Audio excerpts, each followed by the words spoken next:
Hey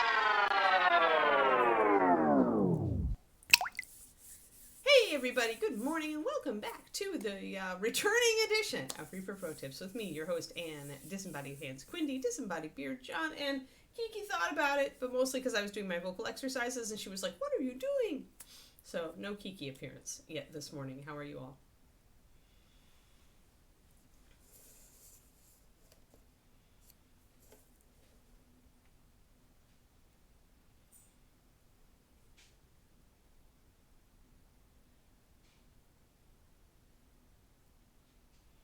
Oh, warmth.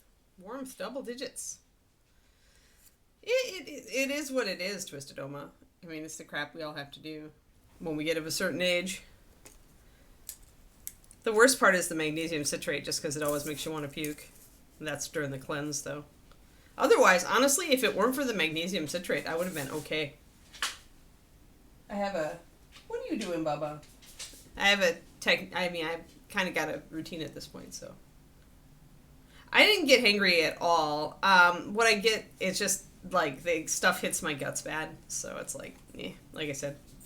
I actually, rotated, I used bone broth instead of regular broth, and bone broth actually has, like, more, like, protein and stuff, so it helps to fill you up a little better. And I didn't touch, like, I had almost no carbs. So, actually, I lost 4 pounds, which I gained part back, because part of it's just water. You just, like, totally, throw water out of your system with that stuff. Kiki, can you settle, little silly girl? She's like, I'm a disrupted dog today because Mama and Daddy were so weird yesterday. They left me alone all morning because David decided to work from the hospital, so that he could just be right there to pick me up. So yeah.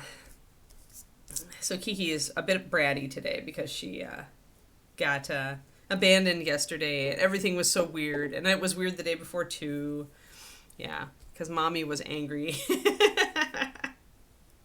I definitely had a shorter fuse. I definitely did. Like, when I noticed myself snapping at the dog, I was like, all right, this is the way it is. All right, I'm just kind of organizing a couple things here. We're going to try to get some stuff done on this guy today. Yeah, we need to do... I'm going to do the gold first because it's so easy and so small. And then I think... there's fur a little bit, although the fur is really close. I think I'm gonna... Yeah, we'll see. We'll do the gold first, though. The problem is that he's got only a few things left to do, but they're so persnickety. So we'll see what we can accomplish. Alright, I'm gonna get rid of some of this crap, though, because it's crowding up my tabletop. Crowding up. Not acceptable. Although we'll keep Lantern Yellow out, because I'm gonna need it. And we'll put that in there, and put this in here. Put that in there, and I need to order more tropical blue if I don't have it. So I need to put that down.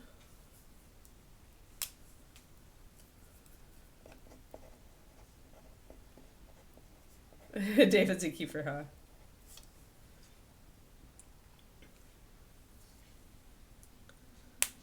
Yeah, the magnesium citrus. Magnesium citrate, yeah. You're currently considering it. No. Although it does prove, like, I could totally fast. Like, if I only, like, did, as long as I set myself up for it, I can do a fasting thing. But, I don't know. I enjoy eating breakfast too much. I mean, it does, I can see why it's effective, because, like, yesterday, obviously, I didn't have breakfast. So when I came home, I had breakfast for lunch, but then I only had dinner, right? So I skipped a whole meal in there. And I lost, probably lost some weight from that too, right? It's because I cut my calories down. Yeah, you tried. I understand what you were trying to say, Twistoma. That evil goo they make you drink. And this was a better, it wasn't like those huge containers of it like they usually give you. This pretty much got you to drink the magnesium citrate like in one 10-ounce shot, like kind of right at the beginning, and then all the fluid that you would normally have when you mix up those big pitchers, like, was just Gatorade with some additional laxative in it, flavorless laxative. So the Gatorade wasn't unpleasant really at all. But yeah, I mean, I'm lucky if I got 3 hours of sleep, guys, because I had to get up at 4 a.m. to like do my second dose, because 5 hours before the procedure, and that just destroyed me. So yeah, I got sleep last night, thank God. It's so good when you have a night of terrible sleep to like go the next day and get amazing sleep. You're just like, oh, thank you. It doesn't make up for it, but it's decent. So I have to check and see if I have some tropical blue to replace my bottle that is running out. Running out.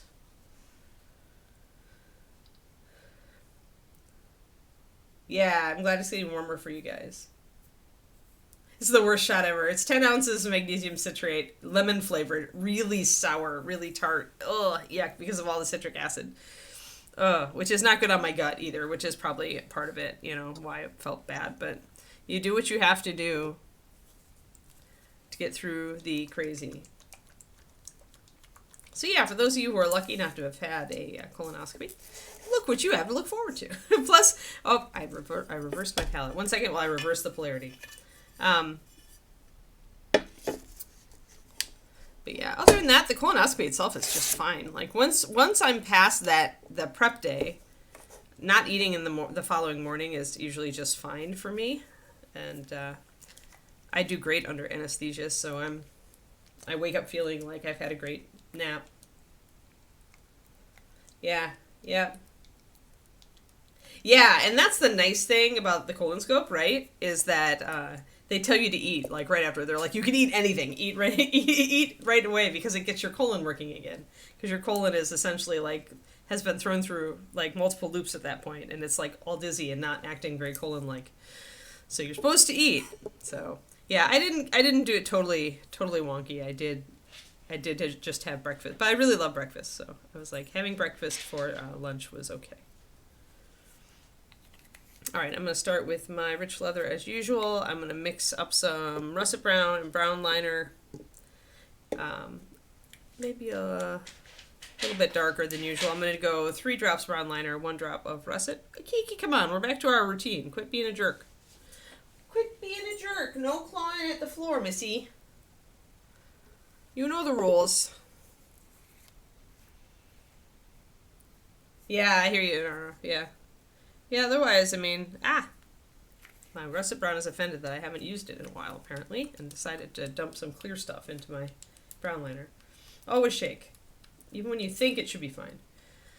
But yeah, for sure, the colonoscopies are, I mean, on the one hand, they don't do much for you if you're not, like, if there's nothing there, obviously, but then, I don't know, I read some studies that said they really, like, weren't, like, that effective, but then it was like, unless you have something going on. I'm like, well, that's the point, isn't it? To catch what's going on.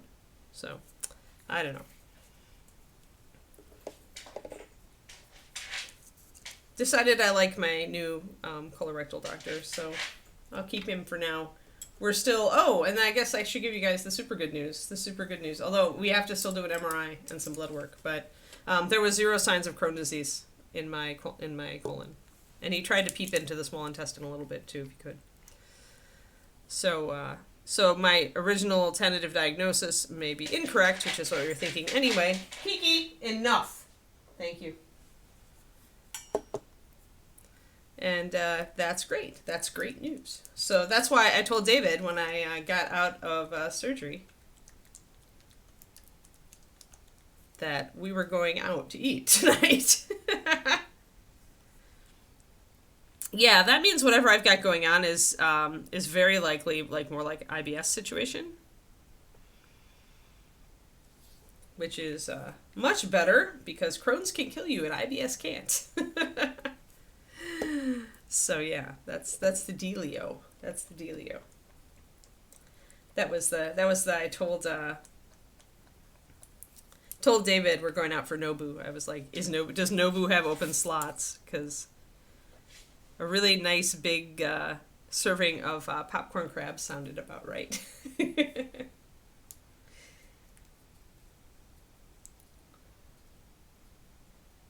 Yeah, when you can combine them, I think that's smart, Twisted Oma, because you're already clearing out your guts anyway, so you may as well, if you're going to do it, if you have to have an endoscopy, it's best to do it at the same time, I think. That way you only have to go through the pain of the prep once.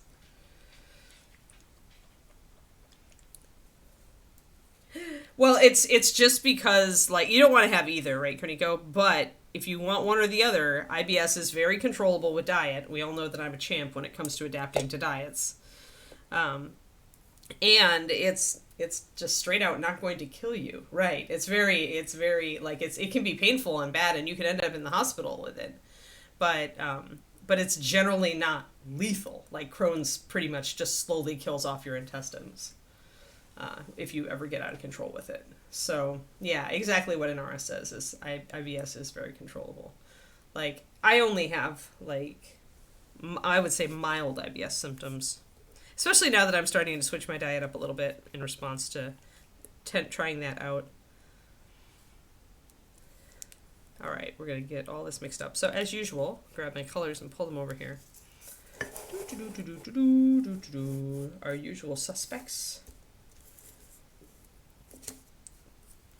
But yeah, as far as they go, I would much rather have IBS than Crohn's, because I knew a lady in Texas who had Crohn's, and she was really young, and it was really sad because she was very advanced and she pretty much couldn't afford to have a flare ever again, and she kind of dropped out of sight, and I was kind of scared because I think maybe she passed away.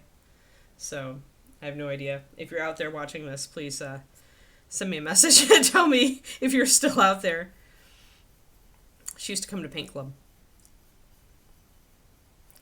But yeah, so it's definitely, I think I would rather have IBS. If I'm going to have a gastrointestinal crazy, I'll take that.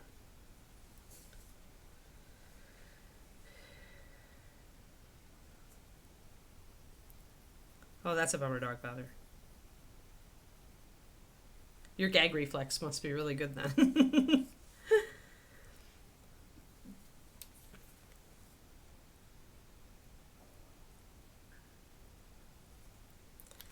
I bet these doctors have seen everything though, right? Like they really, really have.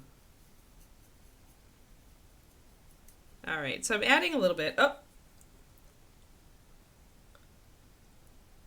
Hold on, guys. My computer was being a dummy. Yes, Carrie Michael. Or at least, okay, so here's the deal. We still have an MRI to go through. But as of the colonoscopy, he saw 0 signs of Crohn's. No signs of Crohn's whatsoever.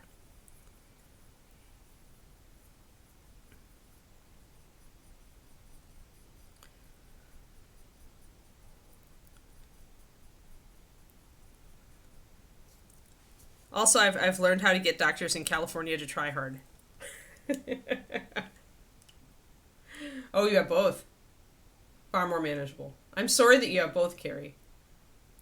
That's a bummer. Because, of course, you can, right? So I'm kind of like... that was my fear. I was like, wait. Please don't let's have both. But you seem like you've got it under control. So, like, all the hearts to you because it's so tough. It's so tough. Because a lot of my symptoms were very Crohn's-like. And it's not easy.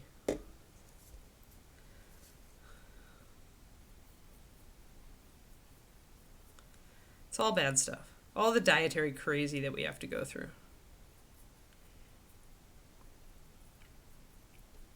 To make ourselves feel good. But yeah, so we still have the MRI. I have to make an appointment. I'm probably going to make an appointment for that today. And then I'm going to... I have some lab work I need to do too. Just to make sure.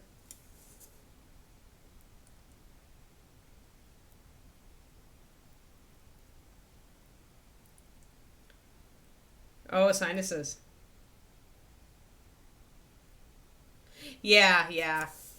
Yeah, that's what I think the colonoscopies are good for, is catching those darn polyps.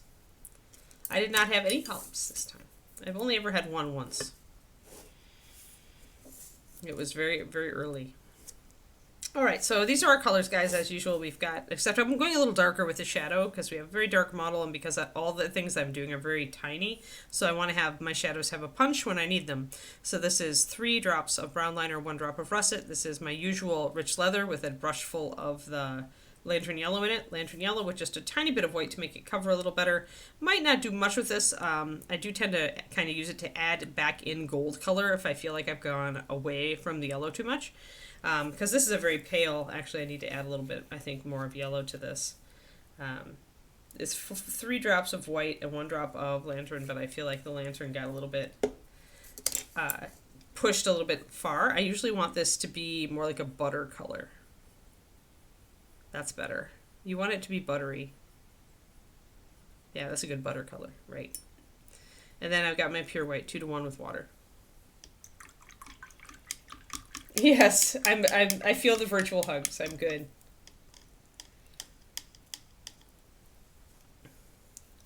You know, we're all like just kind of floating through this human existence, guys. Stuff happens. All right, we're gonna grab our brush and get to this gold. But yeah, but tonight I get Nobu, and I'm so happy about that. Because I really like Nobu. It's a special occasion restaurant because it's expensive, but this, if finding out you most likely don't have Crohn's isn't a special occasion, I don't know what is. So yes.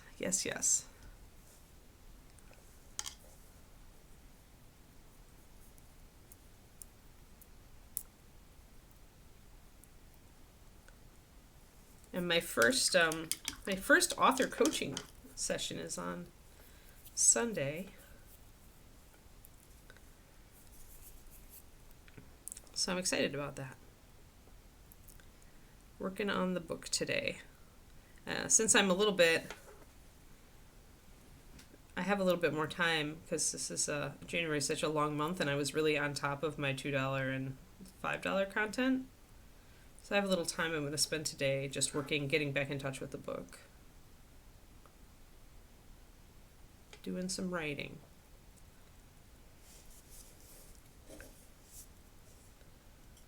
Hey, Jetta.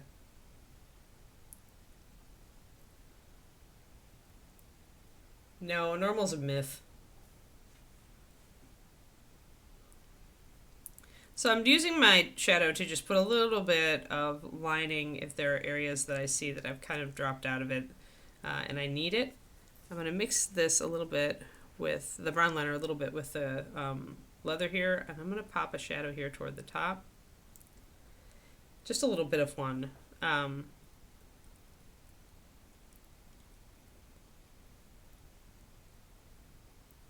Because on a flat surface, you still need a little bit of that shadow to make your contrast work, but you can't go too heavy with it because it is flat. There's no overhang or anything. So we'll blend that in. It's true, Carrie Michael. Yeah, I feel like that.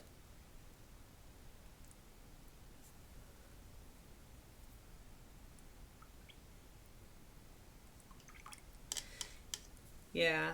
Well, I hope so too, Dogfather. I'm sorry you have to go through that again, but I am hopeful for you.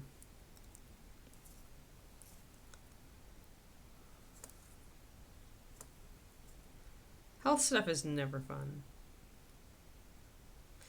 But I am appreciative of not having to, of having a little bit more of a, hey, it's not this. That's great.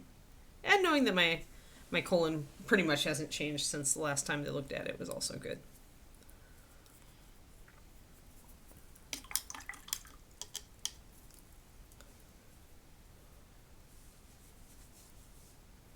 Maybe, Kroniko. Yeah, it's, you never know, right? The best you can do is to, try to stay in shape, honestly, is my feeling these days. With all the reading, I've done a lot of reading on longevity and stuff, and one thing that seems to be a constant is that if you don't move it, you lose it. So the better shape you can stay in, the better shape you're going to be to deal with whatever comes up, right? So big hugs to you. And let's just, you just keep hiking, and I'll keep crossfitting, and we will attempt to just be in shape to deal. How about that? Oh, no prep for endo. Oh, okay. Oh, that's nice. Gosh, I wish. I wish, Dogfather.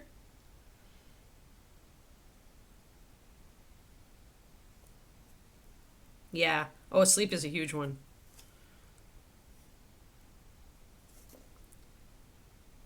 And it's not like any exercise can help too. You don't have to be all hardcore like me and go CrossFit. Although I am like seriously super happy about CrossFit lately, just because like I can finally do, like I mentioned before a while ago, I think that I could finally do all of the warm-up stuff we do without feeling like I was going to die. And now, like the last time I was at CrossFit, like all the warm-up stuff was just becoming like, it's easy. Like it's becoming easy. It's so cool.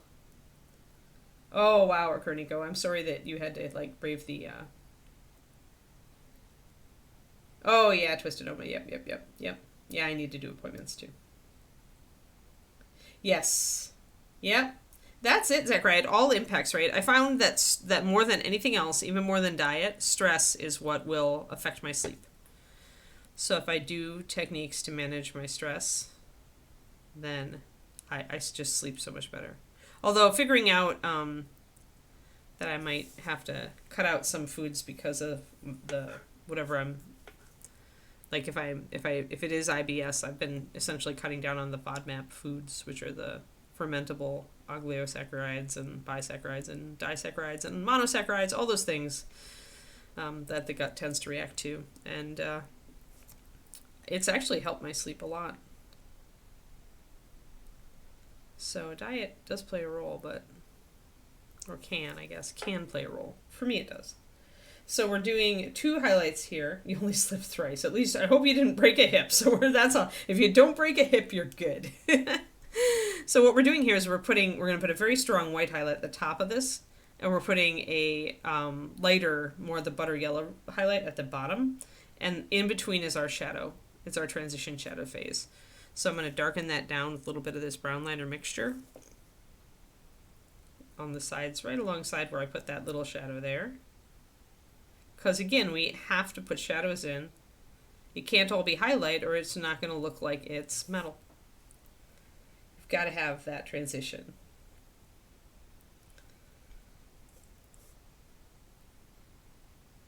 Oh, yeah, constant nightlight. Interesting, yeah. So maybe the blue light really impacts you then, right? Everybody's different. Everybody is so different. But yeah, I have my phone switched to night mode when it gets past like 6 p.m.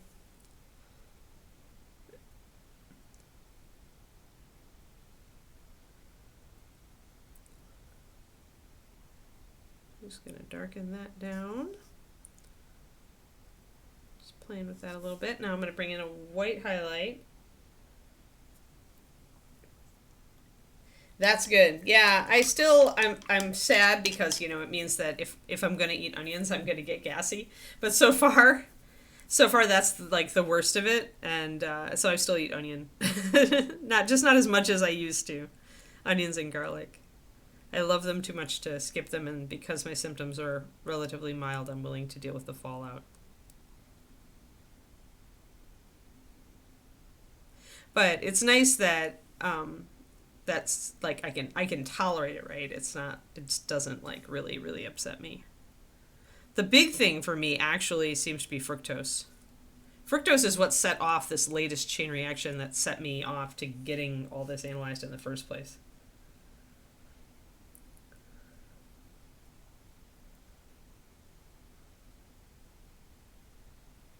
Oh, nice twist, Emma.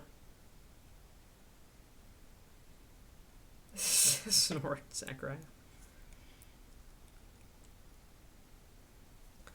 So if I do come down with a higher highlight underneath here, I need to mix it with my butter yellow a little bit. Butter yellow would totally have been a color if I didn't keep myself from using food names. So a little bit more light there. You see how that starts to bring in that shine, right? Like I have there. So we're starting to get that.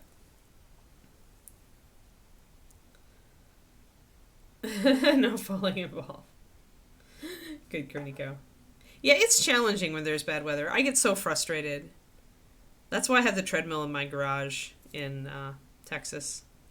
Because there was inevitably where it just got cold and icy, and I was just like, I was noping out. I was definitely noping out of exercise on those days.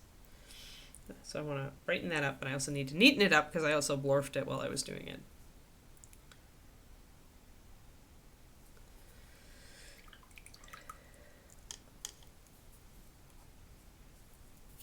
But yeah, having my little CrossFit gym in my garage is pretty much my replacement for the treadmill now.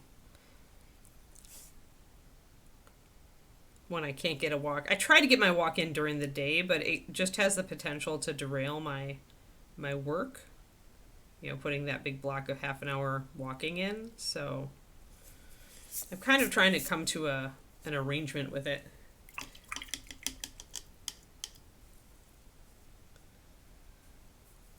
It's been a little warmer the last couple days because it's been really rainy here. I don't know what it's supposed to be today, actually. Alright, it's supposed to actually hit 60 today. And it's not going down, like, into the 30s overnight. So that's nice. I made my decision on going to visit my parents in Arizona, Quindy. It's going to be at the end of February, and I am flying. I'm just going to leave Kiki with David. That way I don't have to take all that time off to drive. Good, Zachariah.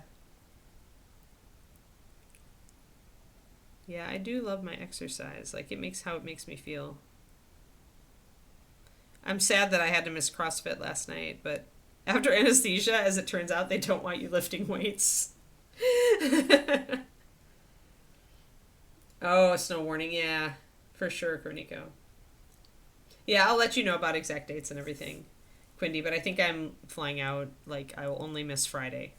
Because I think I'm doing a Thursday. I might miss Thursday. I don't remember. Because I wanted to do at least 3 days, right? If I'm going to go out there, I want to spend some time with them.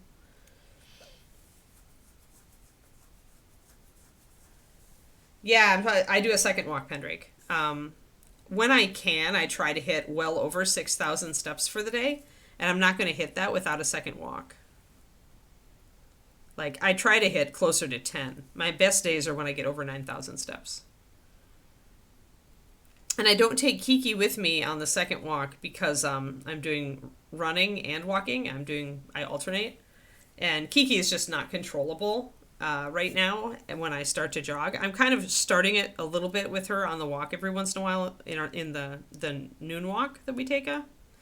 But she just wants to run at that point, so she's not a good jogging companion yet.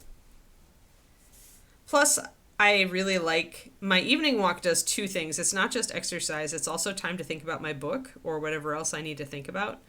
I do really well with some alone time to think. And alone means not even the dog. So, like, really alone, where I don't have to worry about another living thing around that I have to take care of. So now we're going to start in this round section here. Cries in Midwest. Yeah. Well, that's why I live out here, Thormel. My parents have it even better. I think Arizona is even better right now. Hold on. Oh, yeah. Sun Lakes is hitting 71 today. My parents get 70. I'm going to send my mother a freaking note that grouse at her. Look at this. Look at this. Look at this. Look. Isn't that just ridiculously atrocious? They're going down to the 60s again after that, of course. But dang, like, that's why you winter in Arizona, folks. Like, don't you wish you were getting 71 degrees today? I do.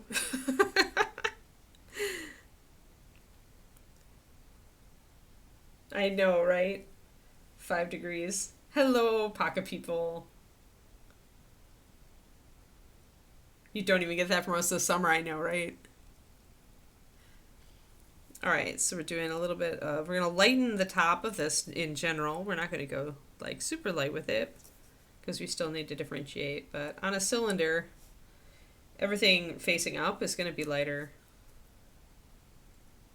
Oh, in Denver, negative 19 without wind chill, huh? Oof. Yuck. Luca, are you still there? What's the temperature where you are? I don't even know what Europe, like the rest of Europe, looks like right now. Does Luca get snow?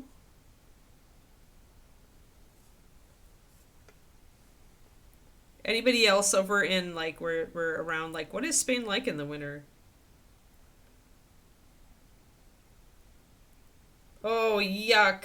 Negative 45. Oh my god. Like, I remember that one year in Wisconsin. one year where I was at college, there are still photographs from that winter where the energy generators over at the university, like the steam that was coming out of the smokes of the stacks, was instantly freezing into this bank of crystallized ice mist. It was insane. Oh, really? In Germany, it's -5? Okay, so you guys are cold too. Thanks. Oh, okay. 16 Celsius. That's not too bad, right? I'd have to do the conversion. Like, that sounds kind of like where I am. Like, what's 16 Celsius to Fahrenheit?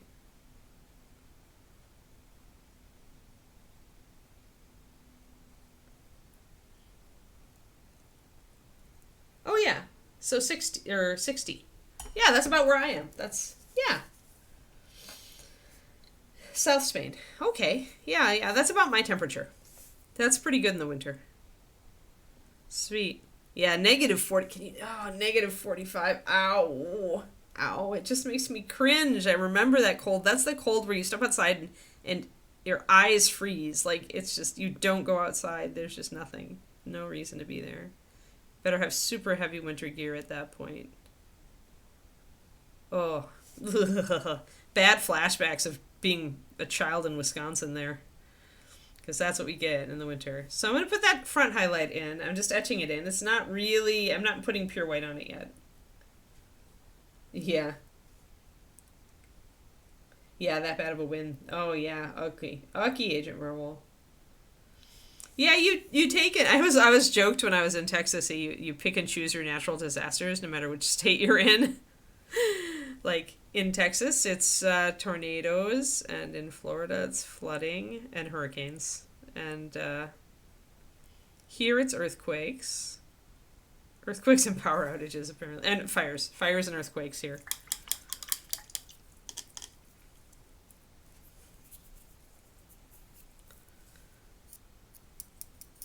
Alright, so I'm going to black in some shadow. I know I have it from my zenith still, but I want to make sure that my shadows are dark enough, and then we're gonna put in a little bit of our underlight, reflected light. 34 degrees for you are, huh? Oh yeah, Quindy. Cats love dripping faucets. Oh yeah. How's the puppy doing, Quiddiac? How's she doing? She growing? She's gotta be growing so fast right now. I remember that age.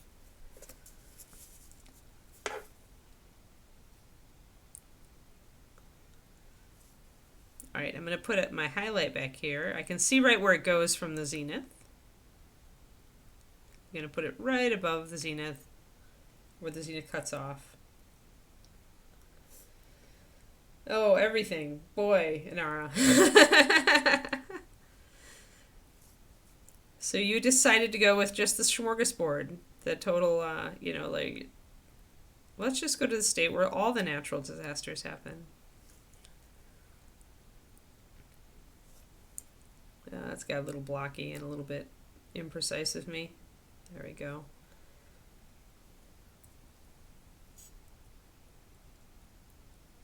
Yeah. They grow like insane between 8 weeks and 16 weeks. Like, it looks like just a totally different dog. They're terribly cute still, though. Yeah, I'll go look at your comparison. I love those comparison photos when you take a picture. Pictures as you go. It's really cool if you also put like a stuffed animal or something in the picture, or a toy, so you get the scale difference, or you take it in the same place. Yeah, oh yeah. Yeah, it's this. I was going to say, this breed, Shilohs love snow. Love snow. Yeah, it would have to be pretty. And once she gets her adult coat, she may not even mind the night temps. Although their paws still get cold.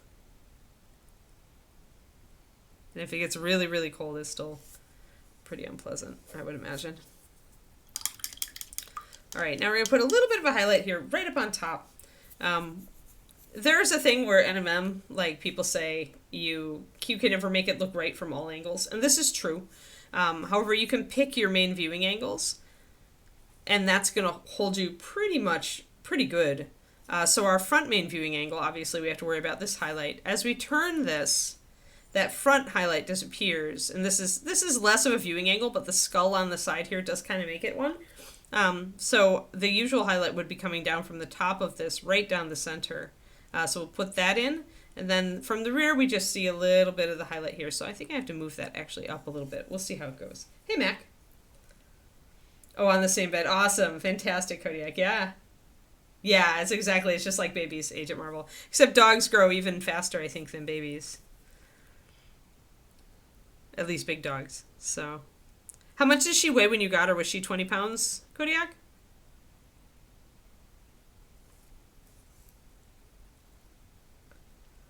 All right, so we're going to put that highlight right down this top part. And cylinders have very linear highlights when they're shiny. Like you really can see the line of light coming down, just like you can see it on the ferrule here. So if I go there, that's a cylinder, and that's like the light you're going to see, the line of light. And if we look at it, you can see that when it hits one of these indentations, it does spread out a bit. So when we hit the bottom here, we're going to spread it out a little bit.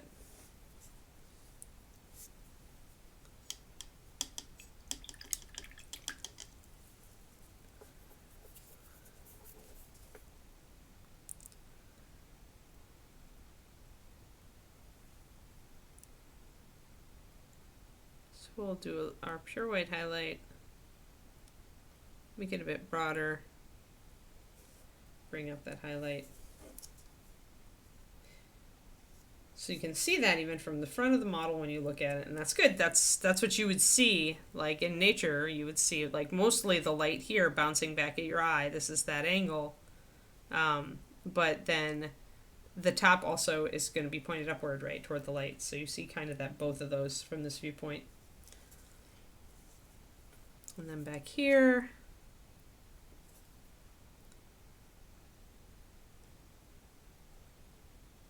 just bring a little bit of light there. It's a bit, it falls under his arm in that cuff a little bit, so we don't bring I'm not bringing it up as strong. And I don't put direct like shadows on top of the surface. I'm more depending on that from here. The only time you're going to get a shadow on the top of an NMM surface is if you've got something like trees blocking light from above.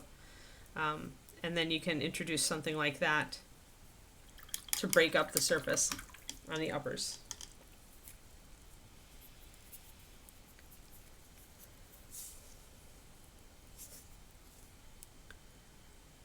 I think I have pictures of Kiki. I don't think I took pictures of her in the same place. I think I have one of her. I think I have some of her with the same toy though.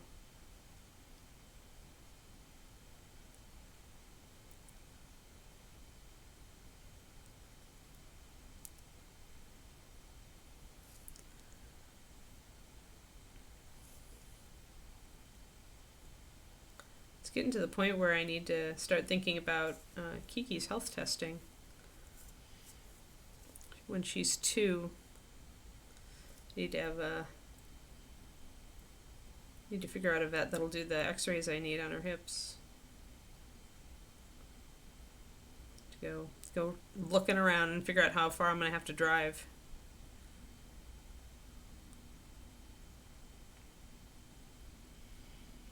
So I'm putting just a little bit of light down here. You can see it. You don't want a lot of under reflection necessarily, or reflected light, unless you're really doing a piece that has strong reflected light. Yeah, sometime in February, yep. Low 20 pounds and ended up gaining, yep, that's about right. Oh yeah, if you've already got her on your sleep schedule, that's great. I was getting up and taking Kiki out probably till she was 6 months or so. And I was just like, you're done, dog. So a little bit darker shadow there, so I get a little bit more contrast. You can see that highlight just a little bit. If you're doing a really strong, hey! We are much more refined. We're almost. I'm working with the zenith that I've got still. Like there are places where I can still see the zenith through, like or back here, moonlight. Um, but yeah, at this point, I'm putting in like my highlights and my reflected light, so I'm more refined at this stage. I don't think we've got any zenith left that we have yet to paint over. I think we've done everything. Yeah, pretty much. Pretty much everything's good. My underpainting stages, it really depends. I need to do all these rivets too. Man, okay. And I need to do the dagger. I can't forget the dagger. Um, yeah, my underpainting tends to be fairly early in everything. And when I get to this point, yeah, I'm still using it a bit for the judging the NMM. But other than that. And when you've got these tiny rivets here, guys, you're really not going to do much other than a little spot highlight. Because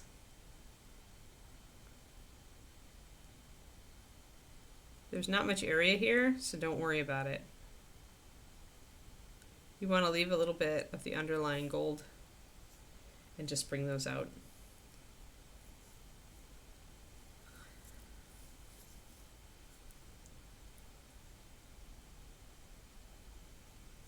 Oh, as far as these guys, yeah, the red. This needs to be brought up with the kind of the dusty color that I was doing there. So this essentially going up to the where I was fading it out. I want to do a little bit of that up on the top here. This is going to stay pretty red, although there are rivets under there, which I totally forgot. And now you've reminded me by making me look at my red, so thank you. I'm going to get those. But yeah, the red is the only like saturated part, because he's supposed to be kind of vampire. We did a very vampire skin tone. And I still have to do the crimson eyes on him too.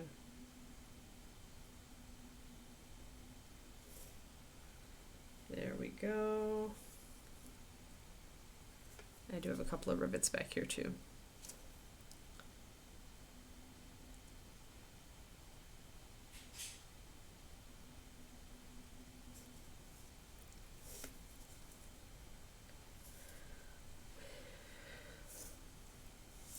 But yeah, this one is definitely more vibrant, and I haven't done anything to, other than painting over my underpainting on the little ties around his beard. So this could stand to be brought up with some of that tan that I used for the fade here, and these could stand to be highlighted to take the red down just a little. I do want his eyes to be like a really bright red though, so I'm going to have to work with that.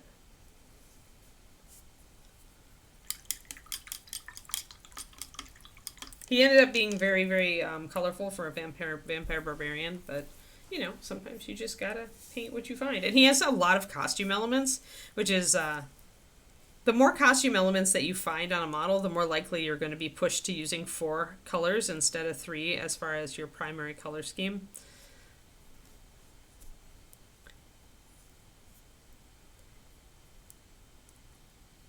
I've got a lot of neutrals on this model, but I still was not thinking I was going to have 3 strong colors on him.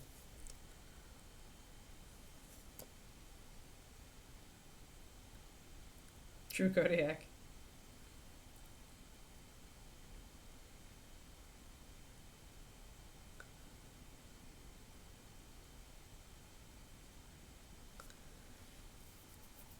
Alrighty.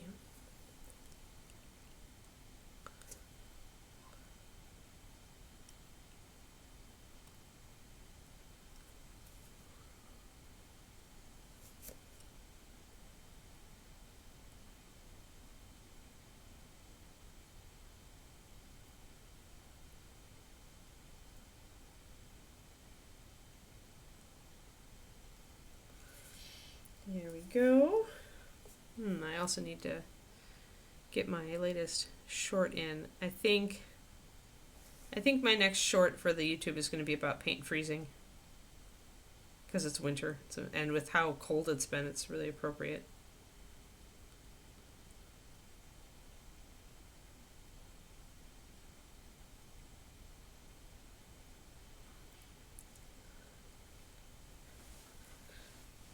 Oh, time to take the puppy out. Okay, Kodiak.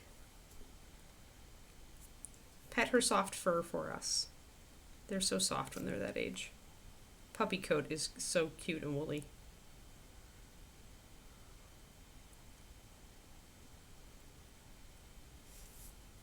This morning Kiki tried to burrow under the covers. It was definitely like cute and yet horrifying. When you have a 75-pound dog attempting to burrow under your covers, and she's also like somewhat cold because she just went out. It was not exactly, I repelled the invasion, let's just put it that way.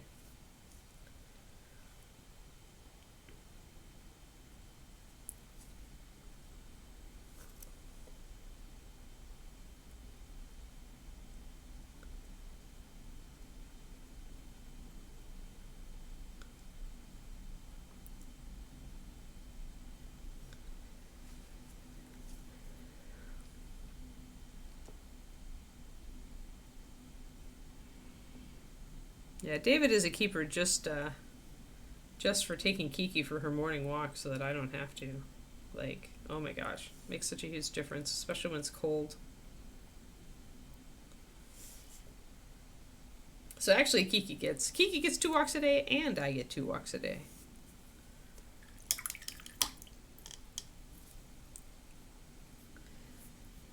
Yeah, it's a crazy color scheme. This is for sure one of the more complicated color schemes I've done.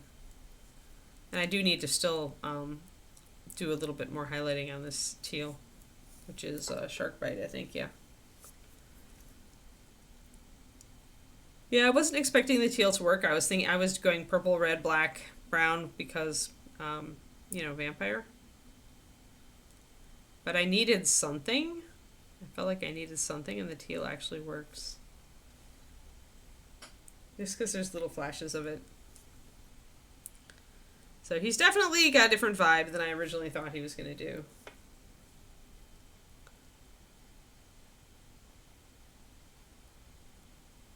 My problem with him now is he's just turning into the mini that never ends. Because he's just got all these fiddly bits that we have to deal with. It's also a little...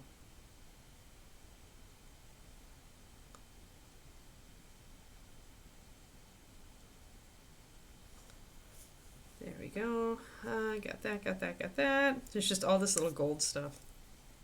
I think we're almost there, though. Yeah, it's mostly finished. Red. It is mostly finished. It's just, I gotta do the back of the axe, because it's still flat. I've got to do the little tiny axe under here. I do his eyes. A little bit more fading out some of the top red on this axe and the beard. It's nitpicking at this point. And then, of course, we haven't touched the base. But I have to think about what I want to do with him for the base. We've been doing a lot of big bases lately, so this one's probably going to be simple. All right. What do I have left? The pommel of the dagger and the axe. But yeah, it's really, the fact that I paint in sections means that stuff looks finished. Because most of it is finished, even if all of it's not finished.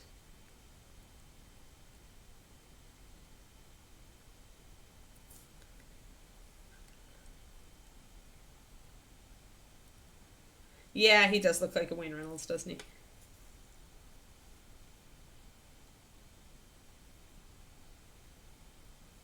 Yeah, this one, I think I really like his base as is.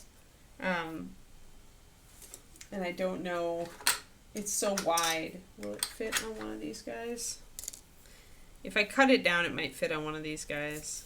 I think it will. Maybe I won't have to cut it down. I guess it's wide enough. But it's just, it adds so much space. I don't know what I want to do. I might just put him up on a step because these stones are really well sculpted, but it wouldn't take much to like cut into the rim of the base here and turn these into turn it into a stone step, like put him toward the back here and then just make the front a little bit lower. I don't know what I'd put down there.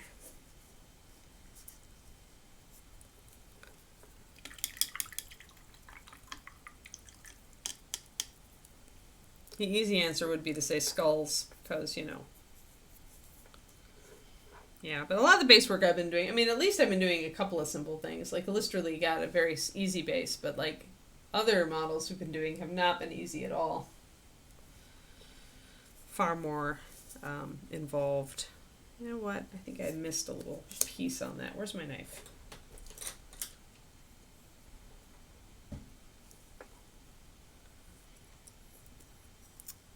It's not really what we do here, though, Pendrake.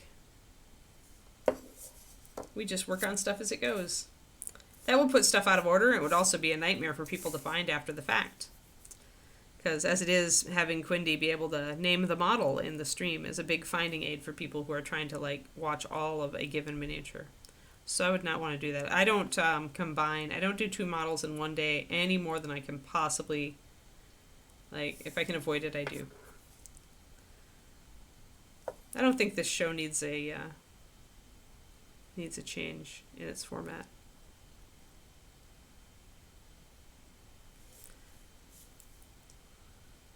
And certainly most of the models we work on don't have this amount of fiddly bit going on. This is Reaper Moonlight Minis. Almost everything I do on this stream here, Christine, I end up giving to Reaper. Sometimes I keep, like, if I really like a model, like, I really like Knoll Pirate, so I kept him. I really like Mouseling with his lighting effect, so I kept him, and I gotta give him a decent base. But most models that I do on stream, I give to Reaper. I give them to Ron at ReaperCon.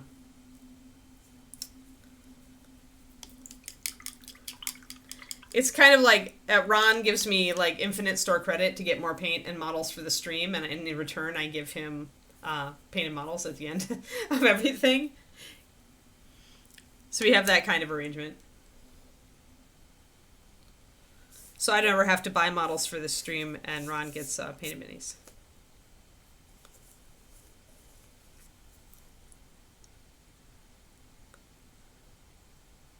And Ron gets the better deal for sure, because I don't think I use, like, more than, I maybe use like a few $100s worth of store credit every year, I think. But he gets at least 4 to 8 miniatures at the end of the year, so I don't mind that. Reaper's done a lot for me, so it's an arrangement that I enjoy.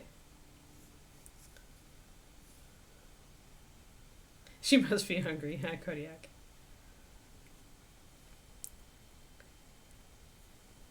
There we go. Alright, I think we're pretty good. I'm going to put a little highlight on this side of that pommel. Then we're going to switch. Let's get that red taken care of. If I can get everything except the steel done today, then we can finish this up the next time it comes around in rotation, or finish up the paint job and start the basing.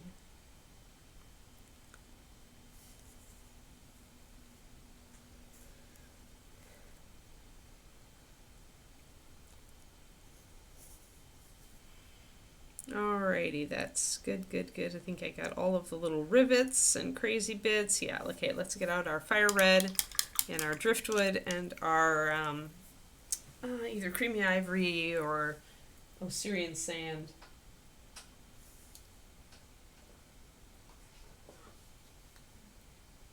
Where's my fire red? There's my fire red. So I used a bright red on here originally, but because everything on this model is at least a little bit muted, I'm going to knock that down, and I'm also going to take this opportunity to knock down that teal. So we're going to be mixing my weathering colors into both of these. So the first weathering color is driftwood brown, and then the second weathering color is Osirian sand. You can also use creamy ivory. Any yellow creamy color will work. And what we're going to be doing is mixing some of these colors into that red to create a fading out highlight.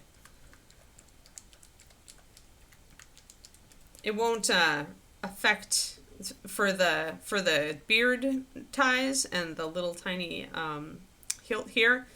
we're probably just going to skip the driftwood and go straight up into Assyrian sand into our fire red, because those areas are small enough that they just need a highlight, and doing an intermediary highlight like this would be lost in it.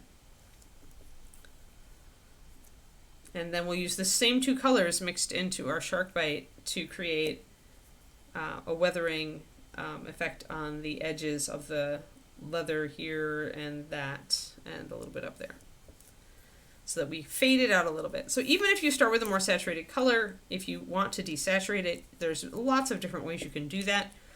You can highlight and shade it accordingly. You can glaze it. You can mix paint over it with a little, having mixed in something that will dim it down a little bit. There are plenty of ways that you can adjust this sort of thing. Glazing is the one I use the most often, but in this case we're going to highlight just to take it down a little bit. My pokey tool has gotten a little bit globbed up though, so I'm going to grab my knife and scrape it off a little bit before I start on these colors, needing inevitably to pokey tool them. So one of my new patrons asked me to do, I think I'm going to do it for my $10 tier this month. She mentioned how James Wapple's work always looks very dark, and how my work tends to look, in general, a lot lighter. And she asked why that was, and if I could do something on that. So I think I'm going to actually do something on that. I actually own one of James's busts, and I think we own a 28mm he painted as well, so we can actually use those as examples. And part of it is that he's using oils, but that's not all of it.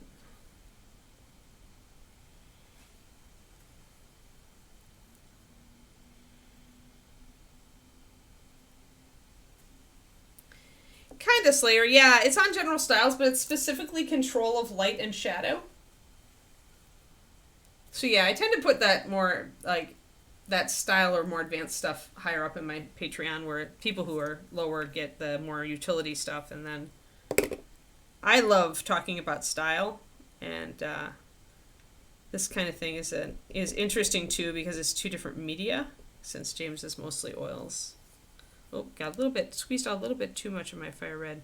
When you do that, one easy way to deal is to maybe get some of that back in to your bottle. And you guys probably already know that, but you absolutely can do the whole, hold the bottle up, squeeze out some of the air, and then put it down and release it so that it slurps up some of this paint, so you don't lose as much. That's better. So I got some of that back into the bottle. It's not going to contaminate the paint at all. It's like it just got put in your clean palette, so it's not going to really care. You can even do it on a wet palette. Any tiny trace of water that you get is not going to hurt a bunch of paint in a bottle.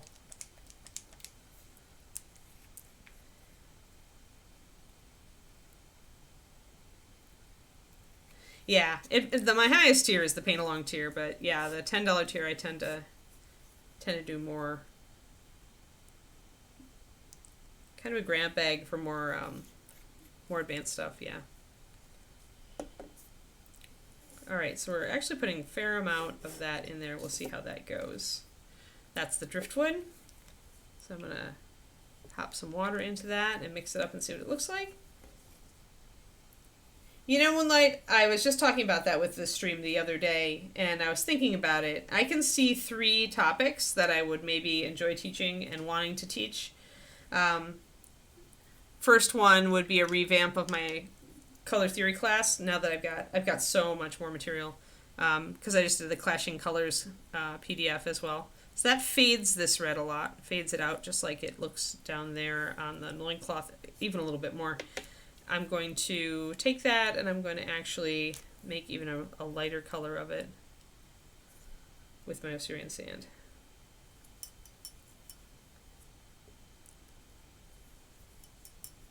Make kind of a dusty rose color. Whenever you want those soft, like Old West rose kind of colors, you just need to introduce some brown to your red before you mix in the white.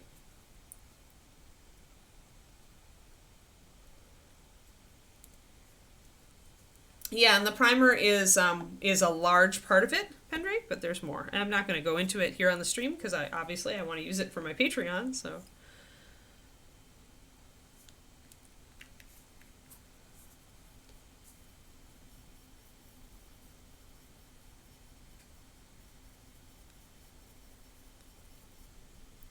But the end product of that sort of thing is less about, I mean, it is about technique, but it's it's a mixture of things, right? And I think I've got the sister model. Like, we've got one of the female samurai from Big Child from him. And I think I have one that I mostly painted as well as a teaching piece for coaching. So I would dig that out. I think I'll dig that out and kind of compare the both of them. But anyway, color theory, which would include a clashing colors troubleshooting. Because now I've got a thing for that I can use, Moonlight. And then maybe a class on choosing colors, just because it would be popular, and I've taught a lot of things about it. And then the last one, which is the one I really, really would like to teach, is mindset in mini painting. So it's about getting blocked and how to figure out why you're blocked and unblock yourself. And about, like, unrealistic expectations and being afraid to start or being afraid to finish, or, you know, all the places where we get blocked. So we're going to bring in that muted red. Let me see if I can see. You can see this is showing up. My gamma on my camera is still a little bit out of control here, but you see how this is, both of these colors are a little more orange and a little more brownish than they look on camera.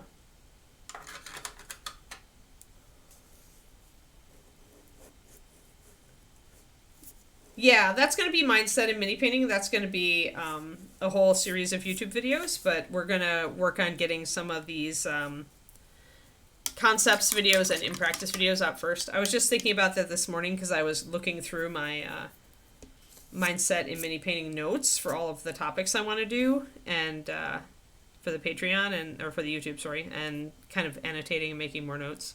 And I thought about, I'm like, I would really love to start this, but I really need to stick to, like, I feel like if I go too far afield and throw out too many things and too many series on the YouTube, it's just going to get where people come back hoping for a new concepts video or a new practice video, and then they get turned off because there's something totally different that they're not interested in yet. So I am not going to start the mindset concept or the mindset videos for a while.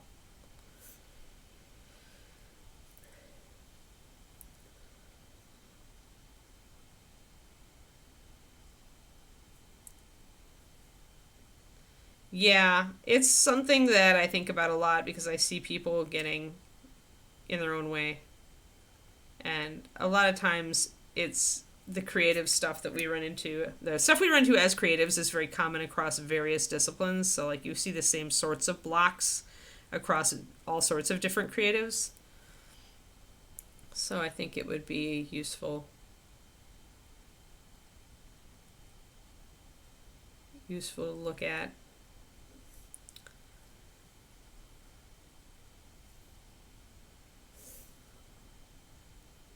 Our brains are weird, and a lot of times they are looking for something that we just don't get or can't give them. And our brains are using it as an excuse not to progress. Because brains are weird. And sometimes we just, like, get too bound up in perfect. The illusion of perfect, the myth of perfect. There's so many different ways to block.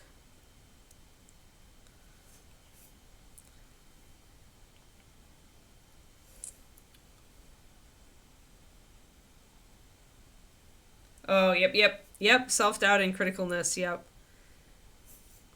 And you know what? Almost always I find that the best way to unblock from that is to look at the thing that you'd like to try and go, you know what? I'm just going to try it. I'm going to try it. If it doesn't turn out, we'll never show it to anybody. We'll just try it. See what we can get away with. You know? Kind of take on that see what I can get away with attitude, where it's just like, I'm just going to do this, and it'll be my secret. Me and you, brain. It's our secret.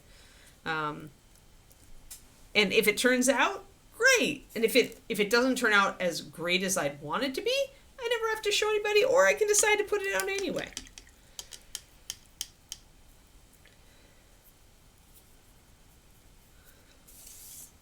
Because a lot of times we really load ourselves up with expectations, especially Moonlight, you and me, because, you know, people like us who are doing it for a living, who are making a living off of it, or even making even a significant amount of money, or even an insignificant amount of money. It just adds an additional like expectation pressure to what we do. I think I'm going to go actually, guys, and mix something that's even browner.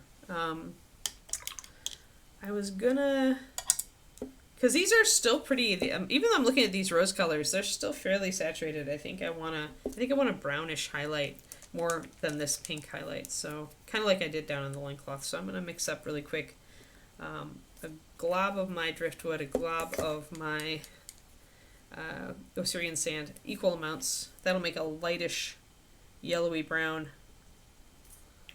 And then I'm going to just put just a little bit of this red in there, and I'll bring that back over here. There. The brown has gone into the Osirian sand, but they're roughly equivalent, maybe a little less Osirian sand.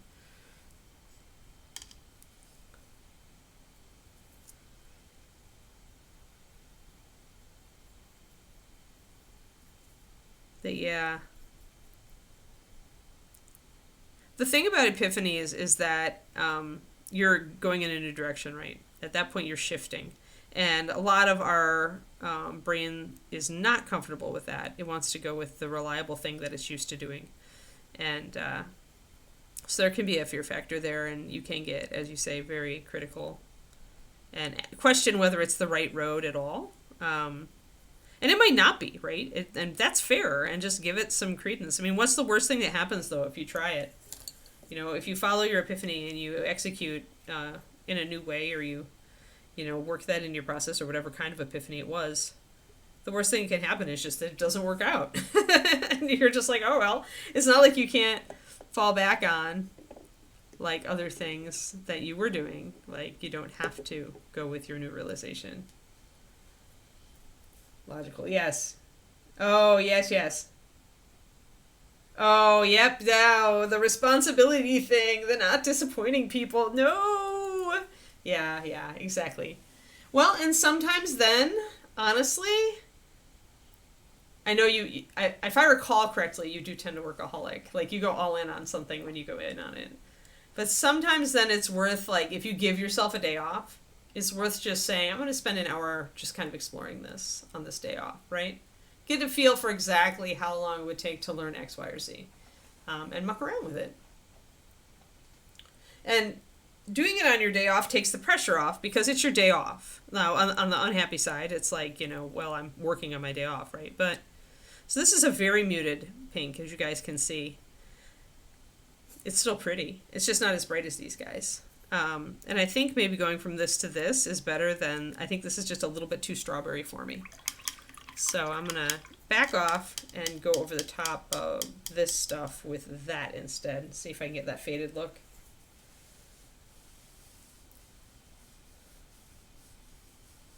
And that works for some people in art, but it doesn't work for everybody. The just to do it is like, and that's the big thing, right? We all feel like we should be able to, just do it. But not everybody has that ability. That there are certain aptitudes and brain types that give you that. And some people don't have that. They don't have that self-motivation. They have to, maybe reach for a structure of building habits to give them that, right? That structure. Yeah, the strawberry is pretty. Although, that said, if you have the capability to do that in art, it is absolutely true and something that also, like, works for exercise. When I don't feel like exercising, I make myself go out and take the walk anyway. I tell myself, I'll just do it for 15 minutes. I always end up doing my full 30-minute walk. So if you have the ability... Hey, Mini Mad Cat, thanks for the raid! Welcome. We're just, like, doing some finishing steps on Mr. Barbarian here. I was kind of painting him like he was a vampiric barbarian. Some barbarian that got turned into a vampire, because it totally can happen. So yeah, I'm currently mucking around with the red, trying to not make it as pinkish. So I just built a very washed out kind of like brownish pink to be more in line with the way I faded the bottom of his loincloth. And I'm doing that for highlights. Thanks, Mini Mad Cat. Yeah, we do a whole bunch of models. We do a rotation here on this show, so I work on a different model every day, and then we loop back around, and slowly we get everything done. So if you guys don't know me, I'm Anne. I'm from Reaper Miniatures. I've worked for Reaper for over 20 years at this point. I actually designed the Master Series paint line. That's Reaper's flagship paint line. Now I actually live on the West Coast and I'm more a freelancer, but I still do the stream for Reaper every day. So I get to keep my employee status and get to celebrate additional anniversaries. But other things we've been working on, let me show you. So it's all Reaper models on this stream. And we're working on the Mouseling pair here. This duo is from ReaperCon this last year, but they're still available to everybody. So we're working on the guard mouse now and getting her to the finished point. We've got the mouse ghost done pretty well. Oh, you will. All right. Yeah. Awesome. Yeah, and then we just finished, although I haven't done any basing ideas, we just finished the mermaid, Drunken Mermaid, which is actually, Christine's in the chat. Moonlight Minis there sculpted this one. So we did the rust on the anchor, and I just had finished up doing like the ropes and everything else, and I just had to figure out what I'm going to do on this one as far as if I'm going to base it. Or if I'm just going to paint the base and be done. But yeah, and then we also do, speaking of basing, we've been doing some more elaborate bases lately, so we're working on this guy. I've got to finish his base up. It's not quite there. I was just sticking on some grass. I need to do some flocking. We painted the waterfall last time. That is actually just sculpting. It's got a little bit of water effects to give it a little texture. You can see that on the bottom there. But I need to paint over that with white as well. So I need to put a little bit more vegetation on the back as well. But yeah, so there we go. I do most of my water effects without actually using water effects because I think they look better. Then I use just a little bit of water effects to add to it. So depends on the model, though. If I'd gone metallics with that one, I could have gone more with the actual glossy water. But we ended up going for more of a matte water as it was. Yeah, so we're getting to the end, actually. We just are starting a new model to replace the mermaid next week. And we've got another model we just started, which is another Moonlight Mini, but from Reaper, which is this Dragonborn. And she's going to be super fun. And I was just testing my color combo on the leg and the loincloth, which is the red with the teal. So I'm happy. I think we're going to move forward with that. Yeah, so we do, having a 6 model rotation means there's something new every day.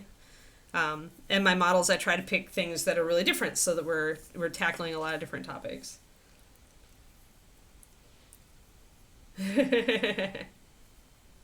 Yeah, Matt always does. And I'd already gone NMM with him, so I was like, well, you can't cross the streams. And I was like, well, we're not going to gloss this water. We're just going to paint it just like it's a painting. And it turned out, so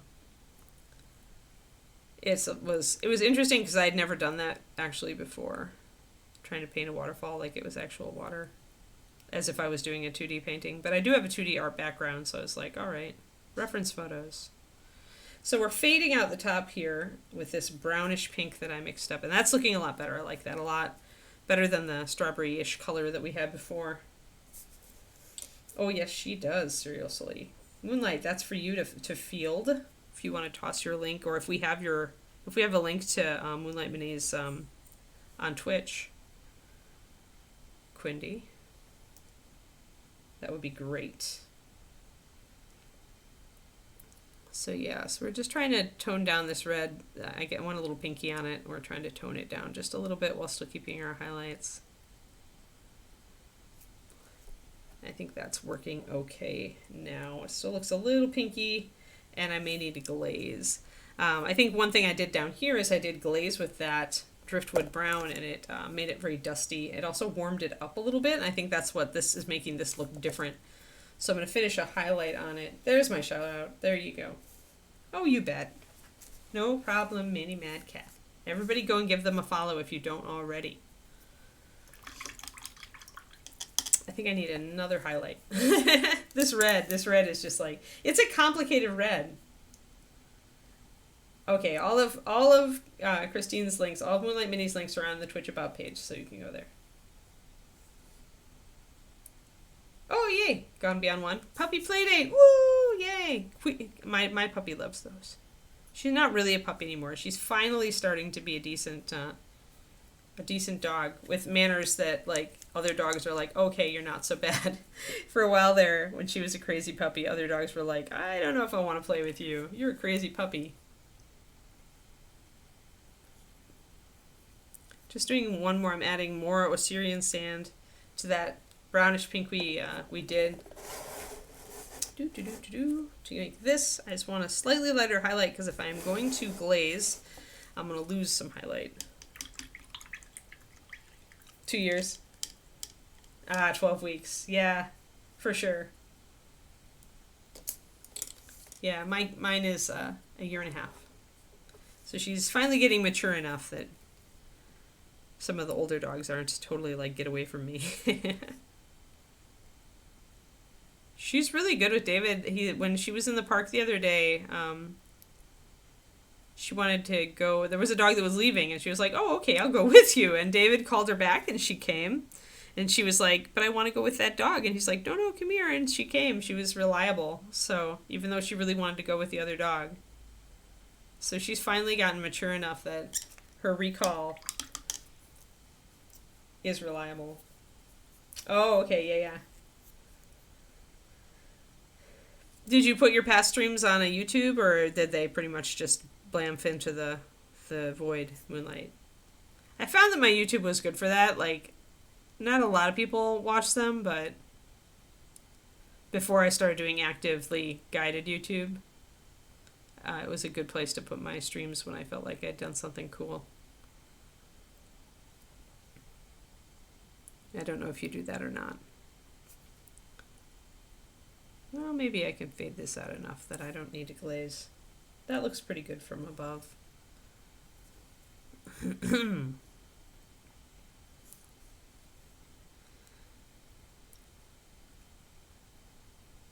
Alrighty. Yeah, I think I'm overthinking that red. I think I'm going to go on to the beard here. I mixed up this light pink, and that's going to be a good highlight for these. I'm going to go over them with this red first.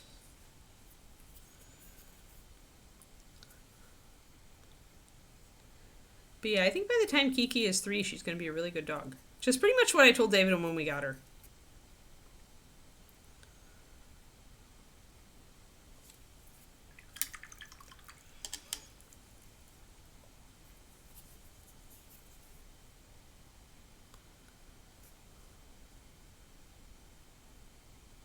So I'm just going to go over the top of this with the more brownish red real quick.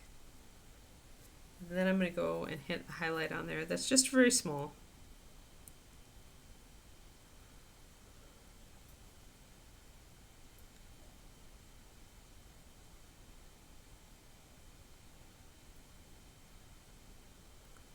Just to give it a little bit of extra highlight. Because when you've got things like these little hair ties, they're so tiny, you really only need like your basic color and a highlight. You really don't need anything else. And now I want just a little bit of my pure fire red for his eyeballs. And I do want to undercoat those with white a little stronger so that his eyes get really poppy.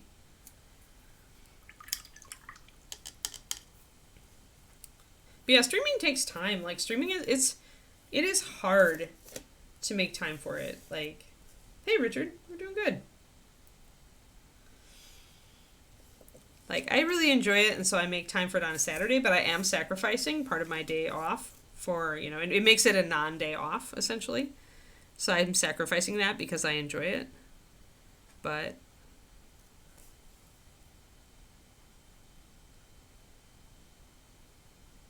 and of course it does keep, it does help pay for Kiki's bully stick habit.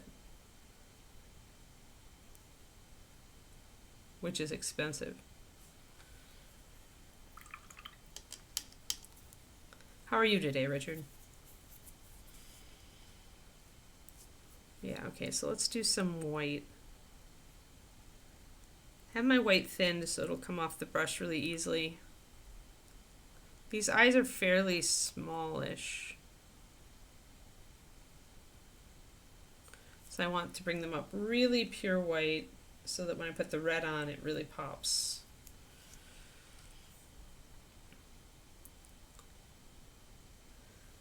Yes, I got through my colonoscopy, Richard, so yay. Now I can eat again.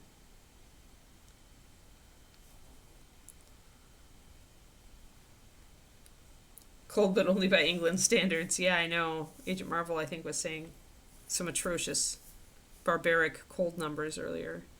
It made me cringe and gave me flashbacks to Wisconsin winters when I was a kid.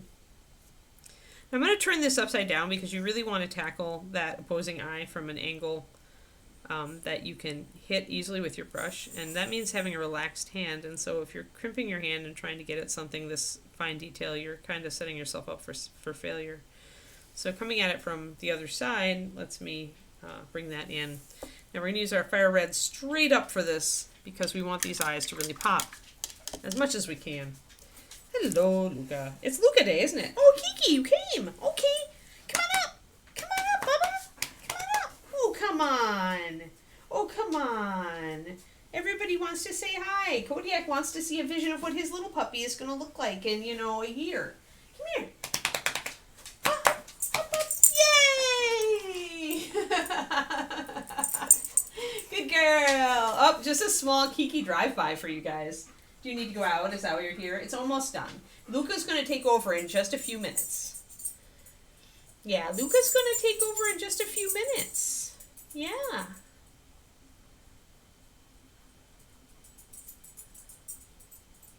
Yes. Yeah. Hi, Luca. Yes, yes. All right, little dog. I need to move my legs again so I can finish this really quick eyeballs, and then we give it to Luca. Really quick eyeballs, and then we give it to Luca, and you can go for your walk, okay? Nova, that's not your name. Because I have a happy voice. You got that. The puppies and little kids love happy voice. All right, I'm just going to squeeze out a little bit of this fire red. Fire red does have some other pigments in it. It's got a bit of magenta, a tiny touch of blue, and some white. But it's still a saturated enough red to be good for these bloody eyeballs. I just need to thin it to a point where I can put it down. So you want to thin it enough that it'll come off the brush, but you don't want to thin it so much that you lose coverage too much. You don't want to be repainting these eyes many times, because obviously you're doing...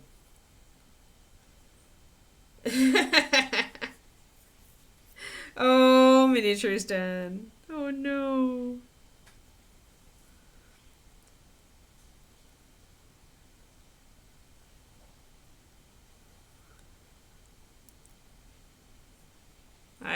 I'm tempted to say something, but I'm resisting. So that red is not popping as much as I'd like, so I'm going to have to grab some white. Put some light near the middle of it. Kind of like doing a reverse pupil. Might have to work on these a little bit. Or I may need to switch to clear red. Sometimes you do. Sometimes clear red is the only answer.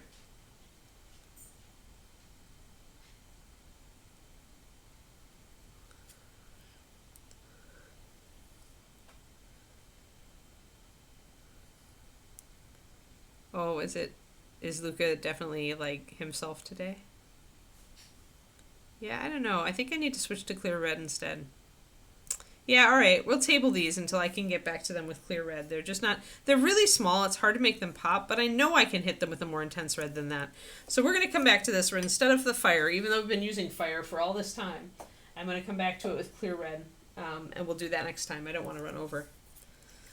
So we will repaint the eyes white, and we will use clear red, and we'll hopefully then finally get the screaming eyeball red, literally, that we want. I'm going to double ban him. I'm glad I didn't get engaged then, because getting banned off my own stream would be kind of bad.